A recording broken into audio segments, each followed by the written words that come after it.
Welcome to this DW Business Special, asking the question, what next for Russia's population? President Vladimir Putin started a war, and back home the Russian people are having to cope with the consequences of it. Not only are they feeling the effects of international sanctions, but thousands of young Russian men are dying in Ukraine. Hundreds of thousands of more have been called up to the army, taking them away from their jobs and their families. Meanwhile, many Russians have packed up and started to leave the country. So has President Putin put the country on an unsustainable path? Well, to answer that question and hopefully many more, I'm joined by Oleg Itskhoki, a Russian economist based at the University of California, Los Angeles. Thanks a lot for joining us, Oleg. It's great to have you with us. Yeah, hi Rob, good to be with you. So the Russian population themselves are coming under enormous strain as a result of this war, aren't they? Yes, there is no doubt about it. The way I would put it is that there was an informal contract between the government and the Russian population. It started as a contract that the government will deliver economic growth and the population will not get involved into politics, would stay away, would not be interested in political process, elections, and so on. And indeed, the first couple of years of Putin, he delivered, 5, 6, 7% economic growth. Quickly, economic growth came to an end. Russia has not really been growing since 2008, since the crisis. The growth rates on average have been zero. And the new contract with the government was, you not get involved into politics as people, as the population, but we're not going to get involved into your private lives. We're not going to regulate your private lives. You will enjoy, a steady, stagnant, level of well-being, but there's not going to be major disruptions, right? And so by 2022, this contract has changed completely. At this point, it's not just the usual corruption that Russians are used to, official corruption. You probably have heard in the news about the scale of Russian corruption. It's really unheard of, probably in the rest of the world. But now it's not just corruption. It's not just that the government steals the economic well-being of people. It's, a newly imposed tax on human life, right? So since September 2022, the broad mobilization has started in Russia, which means that, young men between 20 and 40 years old mostly are being drafted for this unjust, brutal war in Ukraine. And this is really like a tax on human life, right? This is something that Russians were not used to, and this is just the new reality. Let's just talk about actually the profound effect of the war that has been the number of young men who are fighting on behalf of Russia. So as you mentioned, it was back in September that President Putin announced the mobilization of 300,000 conscripts to help bolster Russian numbers in Ukraine. After swift training, tens of thousands of them have already been deployed to the front. The mobilization actually sparked rare protests in Russia, but the Kremlin claims that there will be no further rounds of conscription. So Oleg Itskhoki, how many young Russian men is this war going to swallow up before it's done? Yeah, to be clear, we do not know the numbers exactly, right? Our best estimates suggest that close to 300,000 of young men have been mobilized. To be clear, this is after 8-9 months of war, during which already tens of thousands of Russians have died, right? Obviously, I don't want to sound like the major concern here is the Russian casualties, right? It's a completely unjust war on the territory of Ukraine, and similar magnitudes of people have been died on the Ukrainian side, and this is to me it's a much bigger concern. Among those people, many civilians, but nonetheless, tens of thousands of Russian soldiers have died up to September, and since September, it was a broad mobilization of people. People were taken at random, mostly between 20 and 40 years old. Probably 80,000 of these people have been deployed. And as far as we can tell, between 200 and 600 of these men die daily, right? So it's a daily deaths of hundreds. So what is it? What is the impact of having so many young men dying on a population and on an economy like Russia's? So to be clear, right, it's a country with 140 million people. So many more hundred thousands in principle could be mobilized and sent to war. Also, it's very important to emphasize that there is no end of this mobilization in sight. It will keep going. I think it's very important not to fool anyone and suggest that maybe mobilization will stop at 300,000. In fact, now is the period of regular draft, right? It's not mobilization strictly speaking. It's just regular fall seasonal draft, which will probably turn into winter mobilization. And so it's very clear to keep in mind that as long as this war continues, the mobilization will continue as well. We don't know what's really truly the capacity of the government, how many people they would be able to mobilize before things will come to a stall. But in all likelihood, it would be closer to 1 million people than to a few hundred thousands more. And in that sense, it has a sizable demographic effect. It's also very important to emphasize that probably more than 1 million people have left Russia since the beginning of the war, which is at this point another important effect on the population. And lastly, another thing that's very important to emphasize is that Russia, to begin with, was a country with a very complex demographic structure. Right, it's a country that went through a very deep demographic crisis that started in the late 80s and lasted through the 90s. And as a result, it's a country where exactly the age cohort of 25 to 35-year-olds is very thin to begin with, right? And in that sense, yes, it is a major demographic effect, but it's hard to argue that that's the most dire consequence of this war for Russia.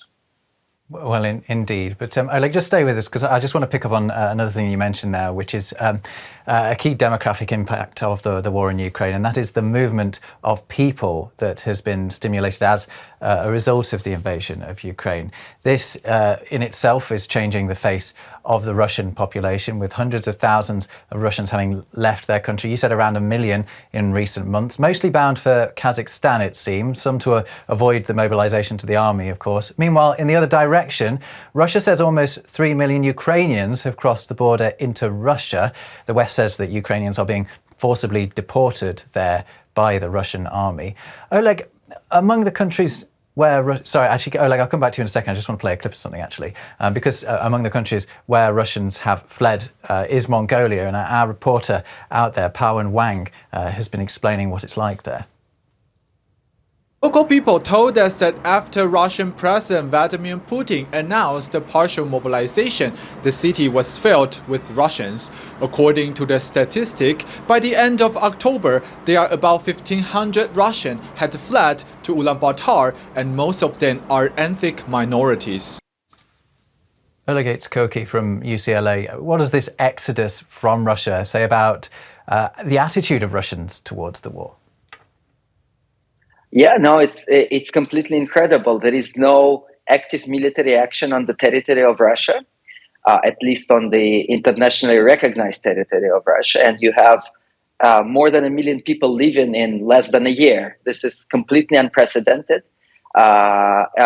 People do leave to all countries where they can go. Obviously, it's a very tough choice because a lot of people abandon their property, abandon their jobs, and they just flee. And again, going back to the beginning of our conversation, it's a sign of this change in contract with the government, where the government promised not to get involved into personal lives of people if they stay away from politics. But now the government comes for lives of many Russians, and Russians flee from this. But again, if we think about the future term, the extent of uncertainty of what's going to happen with Russia as a country is dramatic, right? Russia can fall apart as a country as a result of this war. Russia can go into complete autarky, which is a Soviet-style or North Korea-style autarky, right? And in that sense, perhaps the life being of people who are leaving now will be much better than if they choose to stay and face that uncertainty. Do you think that's one of the motivations why people are leaving? That they see that Putin is tightening his grip on power, becoming more autocratic, and they fear for what's next?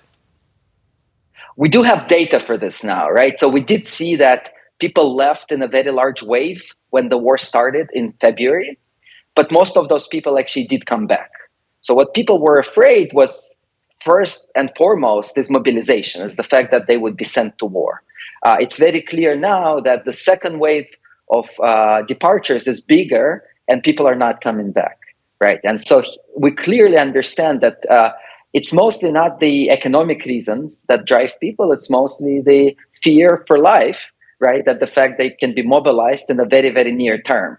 Of course, I mean, people are here potentially being not as far-sighted as they should be, because the very clear prospect for Russia is decades of isolation, tightened grip at home, repression at home. This is all in the cards, but I don't think it's quite as clear in the minds of people as this very cardinal risk of being drafted and sent to war. No, like the movement in the other direction that I mentioned, some 3 million, I think Moscow says 2.8 million Ukrainians have crossed the border into Russia since the invasion.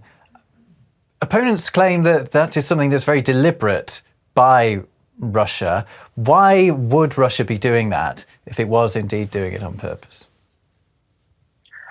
Well, to be very clear, it's an absolutely brutal war on the Ukrainian territory. So if we take the city of Mariupol, it was a city of nearly 500,000 people, which was pretty much entirely destroyed.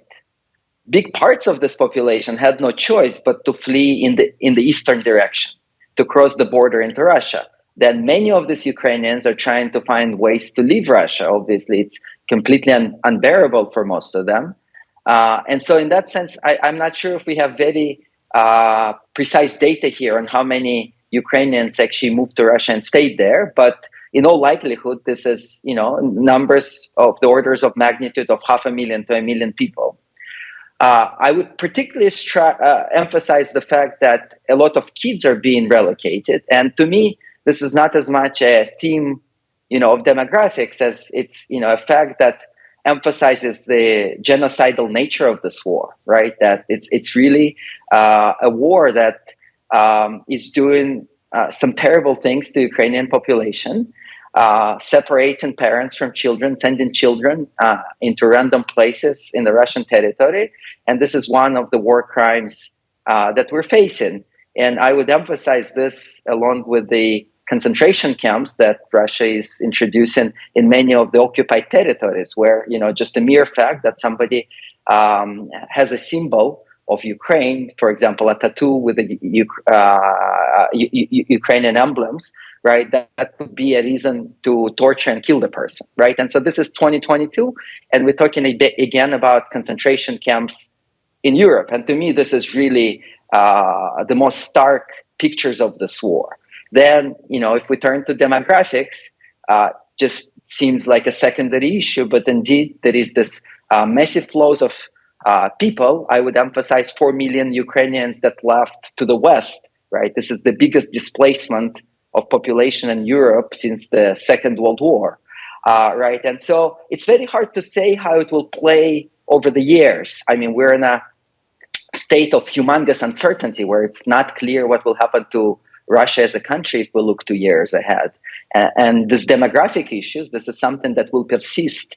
But, the displaced populations in Russia, this hardly will be the first topic of concern if, the whole fate of Russia is so uncertain in the next couple of years. Actually, something that you mentioned there, which was about the disproportionate number of children that are being taken across into Russia, according to the Ukrainian government. We can actually hear from President Zelensky on that very issue. We know by name 11,000 children who were forcibly deported to Russia. They were separated from their parents in full knowledge that they have families. Apart from the children we know about, there are tens of thousands of others who were forcibly deported and about whom we know only indirectly. I mean, we've been talking about the impact on the Russian population, but obviously it's a much more profound impact on the Ukrainian population. And, you can talk about demographics, but that's the least of their problems, really. But I just want to sort of wrap up on talking about the situation in Russia. How severe could the impact of all of this be for Russia? Is it on a path that is unsustainable now? Well, it's just dramatic uncertainty of what may happen going forward, right? And you cannot exclude any possible scenarios at this point. There is a possibility that Russia falls apart as a country. There is a possibility of a civil war.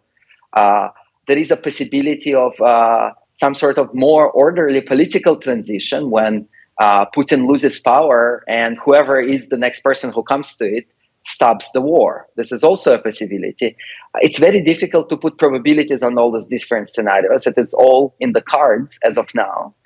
I think it's imperative that all countries in the world, especially countries in Europe, do everything for the victory of Ukraine in this war. And this means both military help and economic pressure on Russia, because these are the only two ways how this war can really end.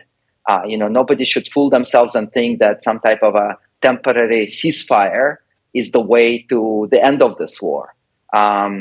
Russia needs to leave Ukraine, and we don't know how it will happen. But this is the only possible scenario for how this war ends. And then there is a big question: what happens in Russia after that? And it's next to impossible to predict. We can view at multiple scenarios here. The most